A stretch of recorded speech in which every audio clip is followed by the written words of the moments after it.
Mes frères et sœurs dans la foi en Jésus, vous qui êtes au Canada, vous qui êtes en île Maurice, vous qui êtes à Matadi, que la grâce de Jésus-Christ notre Seigneur, l'amour de Dieu le Père et la communion de l'Esprit Saint soient avec vous. Shalom à vous tous et merci d'être là présent pour que nous puissions ensemble partager la bonne nouvelle du salut. Nous sommes aujourd'hui samedi 24 février 2024. L'Église Notre Mère célèbre les samedis de la première semaine des carêmes. Nous sommes donc en temps de carême. Et cela cadre bien avec la thématique que nous allons aborder aujourd'hui. Nous allons méditer autour de la place du carême dans notre vie de chrétien. Quelle est la place du carême, mon frère, ma soeur, dans ta vie? Qu'est-ce que le Seigneur veut nous dire à travers ces temps, les enseignements de ces temps, mais aussi les trois piliers que l'Église, notre Mère, nous propose? Qu'est-ce que le Seigneur veut nous dire? Et qu'est-ce que cela peut apporter dans notre vie de chrétiens? Nous le savons, mes frères et sœurs, chers amis, que depuis le mercredi des cendres, nous avons commencé ces temps forts, ces temps de carême qui est un temps de grâce, qui est un temps privilégié. Le mot carême vient du latin quadragesima, qui signifie tout simplement 40. Les 40 jours qui précèdent donc la fête de Pâques. La plus grande fête, la plus belle des fêtes chrétiennes qui nous aide à nous préparer à la résurrection du Christ. Le carême, mes frères et sœurs, c'est une période qui rappelle les 40 jours passés par Jésus dans le désert, nous le savons tous, avant de commencer sa vie publique, ou mieux son ministère public. Jésus s'est rendu au désert, poussé par l'Esprit Saint, où il est resté 40 jours dans le jeûne, 40 jours dans la prière. Et là, au désert, Jésus a été tenté par les diables. Donc les temps de carême nous rappellent justement cette période de Jésus dans le désert avant de commencer à prêcher. En réalité, nous le savons, lorsque nous comptons, il suffit de faire une simple addition. Du mercredi des cendres jusqu'à Pâques, en réalité, ça fait 44 jours. Puisque les dimanches, généralement, ne sont pas comptés, parce que dans notre église, les dimanches, c'est la célébration de la résurrection de Jésus. Donc, lorsque nous retranchons les 4 dimanches, ça fait exactement 40 jours. Le nombre 40 a une forte valeur symbolique.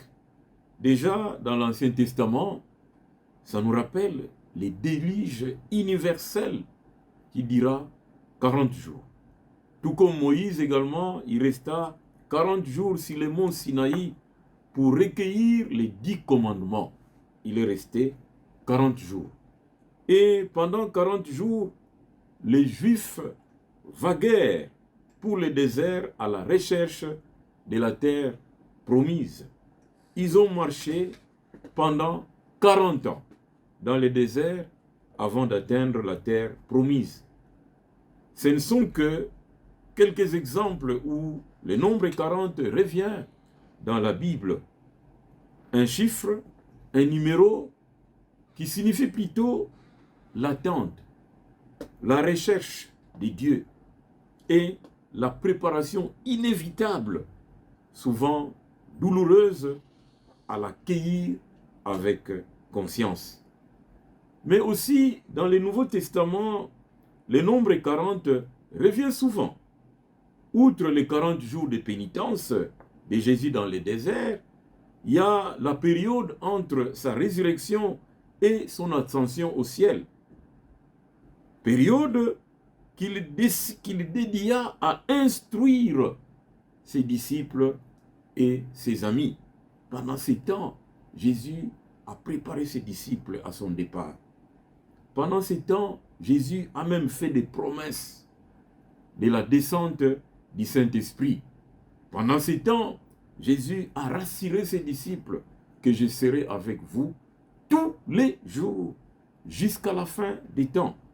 Donc, si l'on peut tenter de définir ces temps des carême, je dirais qu'il s'agit d'un moment de préparation, un moment de réflexion intérieure, réflexion profonde et unique, indispensable évidemment pour aborder les mystères pascals. Jamais, mes frères et sœurs, comme pendant les carèmes, les fidèles n'est appelé à purifier les corps, à purifier son esprit, à prier pour s'élever, pour se sentir proche de Dieu, pour être prêt à l'accueillir dans une plénitude de foi et de grâce. C'est cela donc, les temps de carême.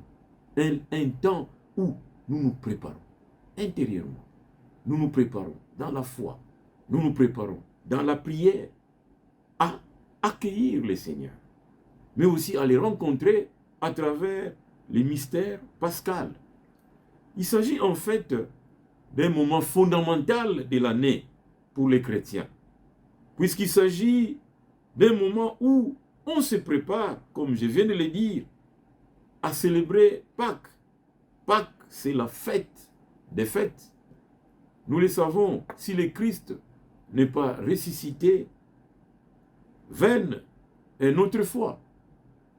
Ainsi, afin de se préparer à cette célébration, à cette grande fête qui fonde notre foi ou même notre vie chrétienne, il ne suffit pas seulement de prier, il ne suffit pas seulement de suivre les préceptes de foi habituels, mais il faut purifier le corps, il faut purifier l'esprit, il faut mettre à l'épreuve sa foi avec les trois piliers. Il y a les jeûnes, il y a la pénitence, mais il y a aussi l'aumône. Tout cela pour démontrer notre souci de nous convertir et de retourner à Dieu. Voyons maintenant la symbolique du temps des carêmes. En marquant le front des fidèles de la cendre, les prêtres récitent les formules suivantes. Convertissez-vous et croyez à l'évangile. Ou le prêtre dit, souviens-toi que tu es poussière et tu retourneras à la poussière. Eh bien, la première formule est bien évidemment une invitation, frères et sœurs, à reprendre en main les rênes de son existence. C'est une invitation à ouvrir les yeux, grandement les yeux, et à orienter ses pas vers le bien et vers Dieu. Il nous faut ouvrir les yeux. Il nous faut ouvrir notre cœur. Il faut ouvrir nos bras pour que nous allions vers le Seigneur. C'est cela, les temps des carêmes. C'est cela qu'on nous demande pendant ces temps. Tandis que la deuxième formule, elle, est tirée de la citation biblique, c'est à la sueur de ton visage que tu mangeras du pain, jusqu'à ce que tu retournes dans la terre d'où tu as été pris, car tu es poussière et tu retourneras à la poussière. Genèse chapitre 3, verset 19. Un avertissement qui nous rappelle notre fragilité. Un avertissement qui nous rappelle notre ne pas être plus que de la poussière, c'est-à-dire cendre. Mais qui, dans ce contexte, souligne également combien notre fragilité, combien notre petitesse nous rendent chers à Dieu, Dieu, notre Père. Nous sommes rien devant Dieu. Nous sommes poussière. nous allons retourner dans la poussière. Donc nous devons apprendre toujours à nous humilier devant les seigneurs, à nous reconnaître petits devant les seigneurs. Et chaque fois que nous avons commis les péchés, cela doit nous rappeler notre fragilité. Voilà pourquoi le temps de carême est important. Voilà pourquoi le carême doit occuper une place de choix dans notre vie. Quel que soit ce que vous êtes, quel que soit le rang que vous occupez dans la société, vous n'êtes que poussière et vous retournerez dans la poussière. Et souvent, nous oublions cela. Souvent, nous perdons cela de vie. Lorsque nous occupons un grand poste, un poste de responsabilité dans la société, lorsque nous avons beaucoup d'argent, nous sommes riches, lorsque nous sommes entourés de beaucoup de gens que nous gérons dans notre vie, nous oublions cela, que nous sommes poussière, que nous sommes terre. En réalité, nous sommes des passagers sur cette terre. Le carême donc est un moment idéal pour redécouvrir la valeur du baptême, le baptême que nous avons reçu, le fait qui nous est rendu partie de l'Église est digne du salut en vertu de l'amour de Dieu, de sa confiance à notre égard. C'est cela le temps de carême. Ça nous rappelle que nous sommes poussière, que nous sommes terre, que nous sommes pécheurs, que nous sommes rien devant le Seigneur, mais par le baptême, il nous donne cette dignité d'être enfants de Dieu, d'être le fils aimé du Père, d'être des filles bien-aimées du Père. Cette confiance que nous n'avons rien fait pour la mériter, car nous étions trop petits quand nous avons été baptisés. Et voilà, le baptême nous a accordé ces privilèges. Le baptême nous a accordé cette grâce. Le baptême nous a donné ce nouveau nom, enfant de Dieu, fils du Père. Et donc le carême est le moment liturgique où nous pouvons apercevoir avec le plus d'intensité, frères et sœurs, la grâce salvatrice de Dieu.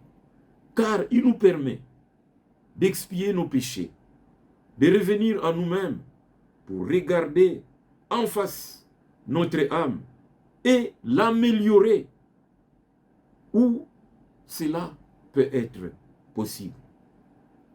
Au moment où nous nous sentons plus faibles et pauvres, plus fragiles et désarmés, nous sommes pourtant plus proches de Dieu, de la force indestructible de son immense amour.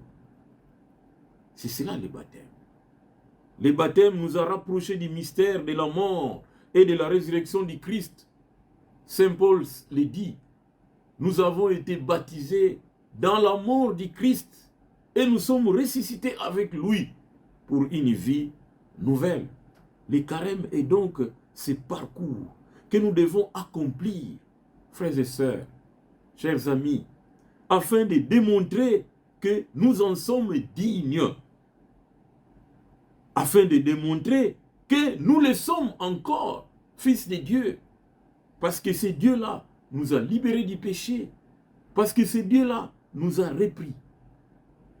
Et la vie chrétienne, nous le savons, est une quête perpétuelle en vue d'atteindre la perfection qui est la communion avec le Christ, notre libérateur. Ce chemin de la perfection sollicite l'accompagnement de l'Esprit, comme nous l'enseigne d'ailleurs Saint Paul. Nous pouvons le lire dans Éphésiens chapitre 6, versets 1 à 19. Car nous n'avons pas à lutter contre la chair et le sang, mais contre les dominations, contre les autorités, contre les princes de ce monde des ténèbres, contre les esprits méchants dans les lieux célestes. Voilà ce que Saint Paul nous rappelle. C'est cela, le temps des carême. Le temps des carême, c'est un combat spirituel. Le temps des carême, c'est un combat contre les dominations, un combat contre les autorités, contre les princes de ce monde, c'est un combat contre les diables. Frères et sœurs, dans la foi en Jésus, cela veut dire que la grande invitation qui nous est adressée pendant ces temps, c'est celle de changer nos cœurs, celle de nous convertir, car ce temps est un temps béni. Ce temps est un temps de renouvellement nécessaire pour accomplir des choses importantes dans nos vies. Accomplir des choses importantes dans notre vie chrétienne. En tant que chrétiens, nous sommes appelés au renouvellement. En tant que chrétiens, nous sommes appelés à prendre conscience. Lorsque nous avons péché, lorsque nous avons failli, lorsque nous avons trébuché, nous devons nous arrêter et nous reprendre, nous relever et continuer la route. C'est cela, les temps des carême. Voilà pourquoi les temps des carême, c'est un temps béni. Voilà pourquoi les carême doivent occuper une place de choix dans notre vie. Voilà pourquoi les carême doivent finalement être une activité à laquelle nous devons nous livrer, je dirais, tout au long de notre vie. Tout au long de notre vie chrétienne. Et pour ce faire, nous devons adopter la prière, les jeûnes, les partages ou l'aumône. Voilà les trois piliers de ces temps. Tout cela dans le but d'aller à la rencontre du Christ, dans le but de s'ajuster à la volonté de Dieu. Voilà les temps de carême. Frères et sœurs dans la foi, pourquoi allons-nous vivre ce cheminement spirituel de 40 jours avant d'aboutir à Pâques? Pourquoi? Pourquoi ce cheminement? C'est tout simplement parce que ces passages nous identifient comme humains. Et nous devons réfléchir à la qualité de notre relation avec Dieu, à la qualité de notre relation avec les prochains, avec les autres, pour renouveler nos cœurs et ainsi plaire à Dieu. Donc voilà pourquoi, pendant 40 jours, nous allons fournir un effort d'améliorer notre relation avec Dieu, la qualité de notre relation avec Dieu, la qualité de notre relation avec les prochains, mais aussi la qualité de notre relation avec nous-mêmes. Tout cela dans un seul but, c'est lui de plaire à Dieu. Et donc, dans notre vie chrétienne, le carême doit occuper une place de choix dans notre vie, parce que nous devons toujours chercher à plaire Dieu, plaire notre Dieu dans notre vie, dans notre comportement, dans notre façon d'être, dans notre façon d'agir, dans notre façon de travailler. Nous devons chercher à plaire à notre Dieu. Nous devons chercher à la renforcer par les moyens de ces piliers que je viens de citer tout à l'heure. Voilà pourquoi un chrétien doit être un homme de prière. Voilà pourquoi le chrétien doit être cet homme qui fait pénitence. Lorsqu'il a trébuché, lorsqu'il a péché, il doit prendre conscience qu'il s'est éloigné de Dieu et il doit prendre cette décision-là de retourner à Dieu. Mais aussi un chrétien, c'est quelqu'un qui doit toujours penser au prochain, penser à celui qui a faim, penser à celui qui a soif, penser à celui qui n'a rien, à celui qui est dans le manque. Ce temps de carême doit ainsi occuper une place de choix dans notre vie chrétienne, car il se veut un passage qui est pratiquement une traversée des ténèbres à la lumière, de la mort à la vie et à la vie éternelle avec Jésus, plein de miséricorde et de tendresse. C'est pourquoi nous nous préparons pendant 40 jours à nous détourner de nous-mêmes, à nous détourner de nos propres désirs, je dirais même de nos désirs mauvais, de nos tentations, voire de nos faiblesses, et de renoncer à ce qui nous éloigne de Dieu. Nous devons renoncer à cela. Ainsi, dans notre vie de chrétiens, nous devons toujours résister devant les tentations. Mais nous devons toujours renoncer à tout ce qui nous éloigne de Dieu. Les péchés, les mal que nous faisons. On peut les citer. Chacun peut citer ses péchés. Chacun sait à quel niveau il est faible. Chacun sait où il tombe toujours en tentation. Nous devons nous détourner de notre égoïsme. Nous devons nous détourner de notre liberté.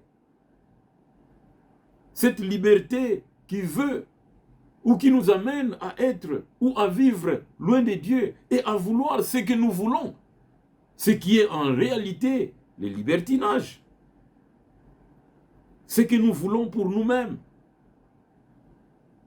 Ce que nous voulons pour pouvoir aller vers les autres. Ce que nous voulons pour les rencontrer, afin de les aider, afin de voir en eux le visage de Dieu. Voilà pourquoi l'Église, notre mère, vient à son tour nous proposer ces temps de carême, ces 40 jours. Pourquoi? Pour nous connecter à elle, pour nous connecter à nous-mêmes, pour nous connecter à Dieu et pour nous connecter aux autres. Donc le carême ne peut qu'être ces temps privilégiés pour nous rapprocher de notre Seigneur crucifié et ressuscité pour nous obtenir les saluts. Rappelons ici, frères et sœurs, bien-aimés dans le Seigneur, que de nombreux cœurs se détournent de leur foi en Dieu. De nombreux cœurs se détournent de leur foi en Jésus-Christ, notre Seigneur. Jésus-Christ qui a souffert pour nous. Jésus-Christ qui est mort à la croix. Jésus-Christ qui est ressuscité pour nous obtenir la vie et la vie éternelle. Regardons autour de nous combien notre monde est rempli de conflits. Nous aussi, nous vivons des conflits entre nous. Nous aussi, nous manquons d'amour entre nous. Nous aussi, nous sommes capables de causer du tort à notre frère, à notre sœur, à cause de nos intérêts égoïstes, à cause des avantages de ce monde. En cela, nos cœurs se détournent de la foi. Regardons notre monde, les assassinats. À cause des intérêts de ce monde, nous sommes capables de tuer. Nous sommes capables de supprimer la vie. Nous sommes capables de mettre fin à la vie de notre frère, à la vie de notre sœur. Regardons les scènes de violence dans les familles, dans les couples, dans les foyers, les divorces, les conflits. C'est cela, aujourd'hui. Ces temps de carême, frères et sœurs, bien-aimés, doit occuper une place de choix dans notre vie. Regardons les jeux de cache-cache autour de nous. Voilà pourquoi il nous faut parfois nous arrêter. Voilà pourquoi il nous faut parfois faire carême. Voilà pourquoi le carême doit occuper une place de choix dans notre vie, parce qu'il nous permet de nous connaître, parce qu'il nous permet de voir le mal qu'il y a en nous, parce qu'il nous permet de nous rendre compte que parfois nous sommes loin de notre Dieu. Voilà pourquoi le mal est dans le monde aujourd'hui. Parce que nous ne savons plus nous recentrer sur nous-mêmes. Parce que nous sommes incapables d'entrer en nous. Parce que nous sommes incapables de nous arrêter pour voir de très près notre relation avec Dieu. Le carême doit occuper une place de choix dans notre vie. Parce qu'il nous permet cela. Il nous permet de prendre conscience du mal qu'il y a en nous. Regardons autour de nous. Un grand nombre de personnes sont laissées seules dans leur souffrance, sont laissées seules dans leur maladie, sont laissées seules dans leur vieillesse. Il n'y a pas de personne pour les aider. Il n'y a pas de personne pour leur rendre visite. Il n'y a pas de personne pour les consoler, les abandonner. Pourtant, les carèmes nous invitent au partage. Pourtant, les carèmes nous invitent à l'amour.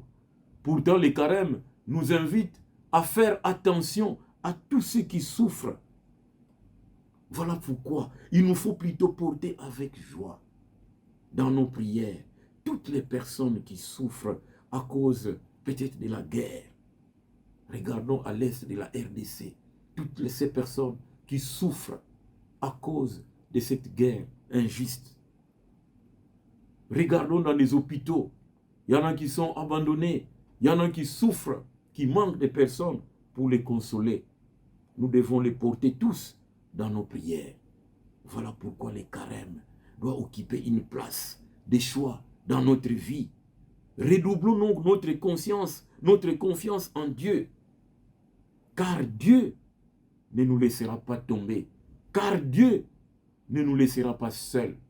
Voilà pourquoi, en Luc 21, verset 36, nous sommes invités à veiller.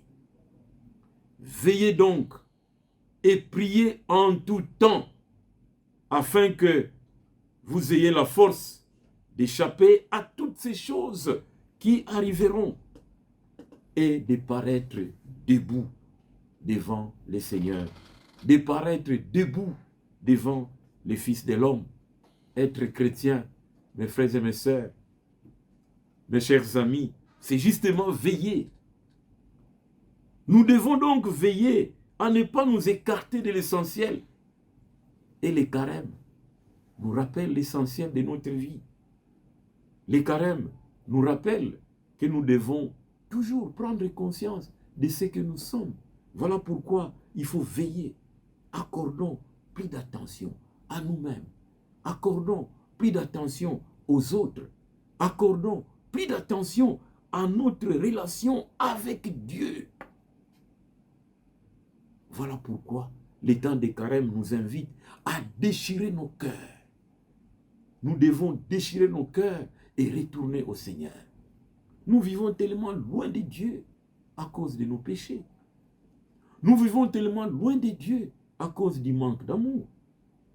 Nous vivons tellement loin de Dieu parce que nous ne voulons pas mettre en pratique les recommandations de notre Seigneur, parce que nous ne voulons pas mettre en pratique la parole de l'Évangile. Voilà pourquoi les carèmes nous rappellent cela. Nous devons retourner à Dieu. Nous devons aller à l'essentiel. Nous devons adopter toutes ces réflexions constructives qui doivent nous aider à retourner au Seigneur. Mais aussi, les carèmes viennent nous rappeler l'essentiel, c'est-à-dire la vie des sacrements, et principalement les sacrements des pénitences, ces sacrements que nous fuyons, ces sacrements qui s'appauvrissent dans notre Église, parce que nous avons perdu l'essence du péché, parce que nous avons perdu l'essence du mal, le mal que nous faisons pourtant, parce que nous ne nous reconnaissons plus pécheurs. Voilà pourquoi les carèmes viennent nous rappeler tout cela. Voilà pourquoi les carèmes nous rappellent que nous devons nous approcher du sacrement des pénitences pour renouveler notre relation avec Dieu. Dieu notre Créateur, Dieu notre Père, Dieu qui nous bénit, qui nous accorde toutes les grâces et faveurs dont nous avons besoin. D'où l'on voit, frères et sœurs, c'est dessiner toute l'importance du carême et sa place dans notre vie de chrétien. Ce carême, finalement, devient un temps de purification qui nous renvoie à ce que nous devons réellement être. Être chrétien, être saint, comme notre Père est saint. C'est cela, les temps des carêmes.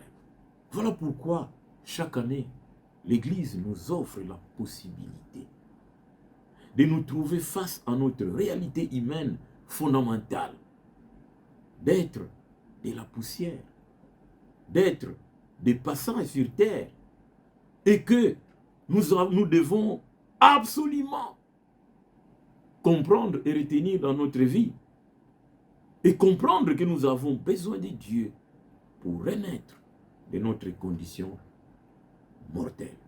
Et les carèmes nous aident justement à retourner à Dieu.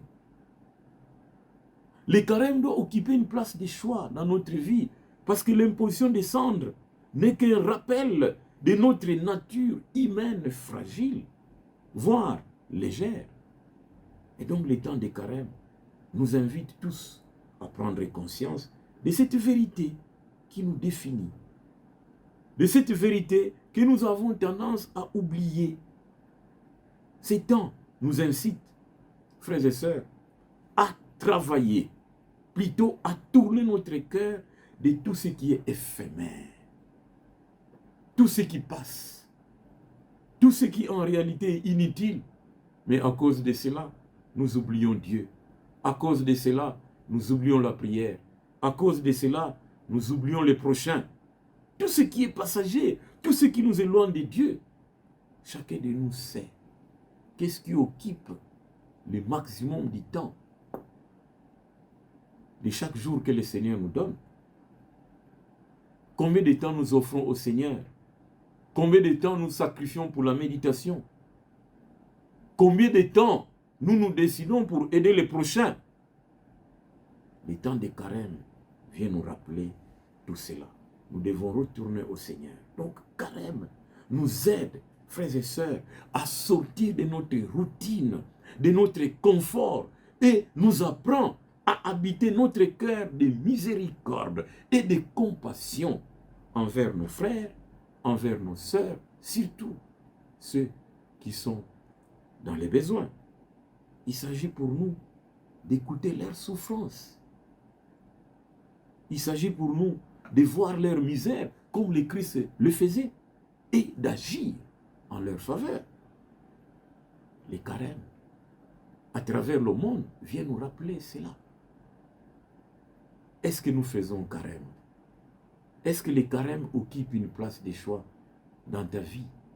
Est-ce que les enseignements de ces temps de carême, est-ce que les piliers des carèmes vous aident à réajuster les choses dans votre vie? Est-ce que les temps des carèmes nous aident à réapprendre à être chrétiens? Est-ce que les temps des carêmes nous aident à retourner à Dieu notre Père? Voilà pourquoi nous devons ouvrir notre cœur à Dieu. Nous devons ouvrir notre cœur aux autres. Et le carême permet cela. C'est ça l'effort du carême. Le carême doit nous aider à prendre conscience de cela. Doit nous aider à ouvrir réellement nos cœurs. Doit nous aider à nous approcher de Dieu. Doit nous aider à donner au prochain une place de choix dans notre cœur, dans notre vie. Ça doit nous aider à apprendre à servir les autres. Et pour cela, il faut un effort vital. Pour cela, il faut une discipline de vie que nous devons adopter dans notre cheminement spirituel. Voilà les grands défis que le carême met devant nous. L'effort vital, la discipline spirituelle, la discipline de vie. Tout cela nous aidera à mourir de nos péchés et à ressusciter avec le Christ pour devenir des hommes nouveaux. Ainsi, dans notre vie de chrétiens, les carèmes nous rappellent combien il est important de s'affranchir chaque jour des choses matérielles, de tout ce qui nous tient trop fermement ancré à notre quotidien, à la possession, à nous-mêmes, nous rendant plus pauvres à l'intérieur et moins ouverts envers Dieu et les prochains. Les carèmes viennent nous rappeler cela. Et c'est ici que chacun devrait se construire un carême à sa portée, en créant des occasions réelles où nous pouvons tendre la main à Dieu, tendre la main au prochain, tendre la main aux pauvres, tendre la main à celui qui souffre, tendre la main à celui qui crie, afin de l'aider, afin de les prendre avec nous. C'est chacun qui doit s'offrir un temps de méditation. un temps de prière, un temps d'examiner réellement sa conscience et son cœur. C'est cela, faire carême. C'est cela qui peut nous aider à atteindre une certaine maturité spirituelle. C'est cela qui peut nous aider à retrouver notre dignité d'enfant de Dieu. Voilà pourquoi le carême n'est pas seulement un temps de sacrifice ou un temps de pénitence, mais c'est avant tout une invitation. Une invitation, frères et sœurs, à nous concentrer sur l'essentiel. Et l'essentiel, c'est qui? C'est Jésus. C'est un temps qui nous aide à garder nos yeux sur lui, à ne regarder que lui, pour l'imiter, pour le suivre, pour être réellement témoin de la bonne nouvelle du salut. Et cela exige à chacun de nous d'opérer des choix. Ou nous choisissons suivre le Christ, servir le Christ, être témoin de la bonne nouvelle du salut, ou nous choisissons de mener une vie telle que nous l'entendons. Les carèmes viennent nous rappeler tout cela. Donc les carèmes et ces temps qui nous invitent à retourner à Dieu, à retourner à Jésus, à être saints comme Dieu notre Père, à nous détacher de ce qui nous retient, à nous convertir réellement au Christ pour accéder à la vraie liberté, celle des enfants de Dieu. Les carèmes doivent nous aider à équilibrer notre vie chrétienne en ayant dans la tête l'idée de la perfection qui sera visiblement célébrée alors les jours de Pâques à la résurrection de notre Seigneur Jésus-Christ. Enfin, chacun de nous doit profiter de ces temps pour prendre des résolutions. Voilà pourquoi carême doit occuper une place de choix dans notre vie, parce que ça nous permet de prendre des résolutions. Des résolutions pour embrasser la vie que Jésus nous propose, pour embrasser la parole de vie que Jésus nous propose, pour embrasser, mes frères et mes sœurs, les chemins qui conduisent vers la vie éternelle. Carême doit occuper une place de choix dans notre vie, parce qu'il nous permet à devenir réellement chrétiens. Être chrétien, ce n'est pas facile. Être chrétien, rester chrétien, vivre chrétien, c'est-à-dire témoin du Christ à tout prix, ce n'est pas facile. Voilà pourquoi nous sommes appelés à entrer toujours en nous-mêmes pour revoir ce que nous sommes réellement, pour revoir la qualité de notre relation avec Dieu, pour revoir la qualité de notre relation avec les prochains, de notre relation avec nous-mêmes. Et lorsque nous avons compris, là où nous sommes, un peu comme Dieu demandait encore à Adam, Adam, où es-tu lorsque Adam avait péché? Parce qu'il n'était plus à la place que le Seigneur lui avait demandé d'être. Nous aussi, il nous arrive parfois de ne plus être là où le Seigneur nous a placés, à cause de nos péchés, à cause de notre orgueil, à cause de nos égoïsmes, à cause de notre ingratitude. Carême vient nous rappeler tout cela. Prenons conscience de tout cela et décidons-nous de retourner au Seigneur. Décidons-nous d'aller à l'essentiel. Décidons-nous de mourir de notre vie de péché pour devenir des hommes nouveaux, éclairés par la lumière de la résurrection du Seigneur. Que le Seigneur soit béni. Que le Seigneur nous assiste, nous accompagne et nous aide à être réellement chrétiens et à vivre nos engagements chrétiens jusqu'au jour où le Seigneur lui-même nous appellera pour retourner au ciel. Et là, nous aurons cette couronne impérissable de gloire qu'il a préparée pour nous. Que le Seigneur nous bénisse, lui qui est Dieu, qui vit et qui règne pour les siècles des siècles. Amen.